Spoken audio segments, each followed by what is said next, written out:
Gravity can be annoyingly persistent. Mauricio Pochettino, as so often, said all the right things after Tottenham Hotspur's 20 win against Brighton Hove Albion on Wednesday. He is looking forward to the challenge of taking on Manchester City. He is positive. He promised Tottenham will enjoy it. They will go to the Etihad Stadium to win. Which is all well and good.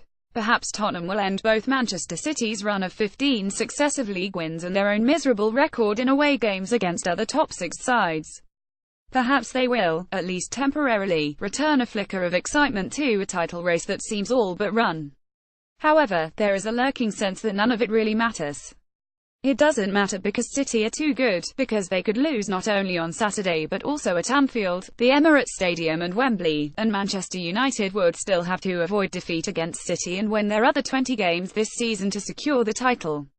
And it doesn't matter because Spurs are haunted by teleological dread. Where are they hoping to get to? It is the question that underlies everything. Forget the carping about a lack of trophies. Pochettino has done an extraordinary job. He has given Tottenham a style of play. He has modified that style to function in Europe as well as the Premier League. He has promoted youth. He has done more than anybody in half a century to beat the Spursiness out of the club. He has brought, with a victory against Real Madrid, one of the most memorable nights in the history of the club. In 30 years, when the new stadium is beginning to look a bit shabby and people are speaking nostalgically about the speciality cheese room that used to be over there, the pre-match montage will feature Dele Alli sliding Kieran Trippier's cross past Kiko Casilla as Danny Blanchflower's voice quavers from another age telling us the game is about glory.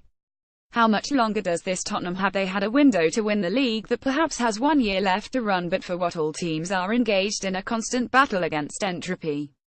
The need for renewal, to keep staleness at bay, to maintain levels of hunger, to prevent a team growing old together, is never-ending. But no Premier League team, surely, is as conscious of their own mortality as Tottenham. Every transfer window navigated without an exodus must be greeted with rapturous relief. The present situation simply isn't sustainable. No matter how committed players are to the club, no matter how much they like playing for Pochettino, no matter how excited they are by the project, they cannot be expected to stay forever when they could be earning 3 times as much elsewhere. In that sense, the interview Danny Rose gave in the summer was like the finger writing on the wall at Belshazzar's feast. Daniel Levy surely had little difficulty interpreting it. God, or at least the modern economy of football, has numbered Tottenham's days. They have been weighed and found wanting, and their kingdom will be given to Chelsea and the Manchester clubs. Mauricio Pochettino has done more than any manager in half a century to eradicate the Spursiness of the team. Photograph Andrew Coldridge reaction images via Reuters. The new stadium will increase revenue. The Premier League television money means Spurs can financially outmuscle all but a handful of sides outside England. Deloitte's most recent figures show they had the 12th highest revenue in the world, and they have probably moved up a couple of places since then.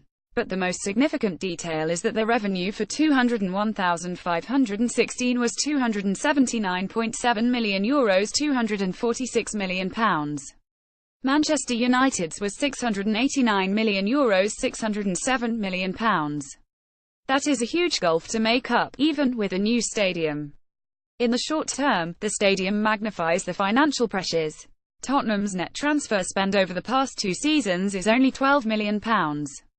Pochettino's focus on youth may in part be instinctive, and he certainly wouldn't be the first manager to find young players more biddable than the more experienced teammates, but it is also a matter of necessity. There has been a wobble recently, the carelessness that brought the defeats by West Ham United and Manchester United, the flatness against West Bromwich Albion, Leicester City and Watford, but 3 home wins in a row have restored belief. Blips happen, particularly to young sides learning to handle 2 contrasting approaches to games. Spurs have improved in every season under Pochettino. At the Etihad Stadium, presumably, Spurs will look to play as they did in Madrid, sitting deep and playing relatively direct. The evidence of last Sunday was that City, majestic as they are in possession, can be unsettled by an aerial attack. City at the moment are probably more daunting opponents than Madrid, but it might work.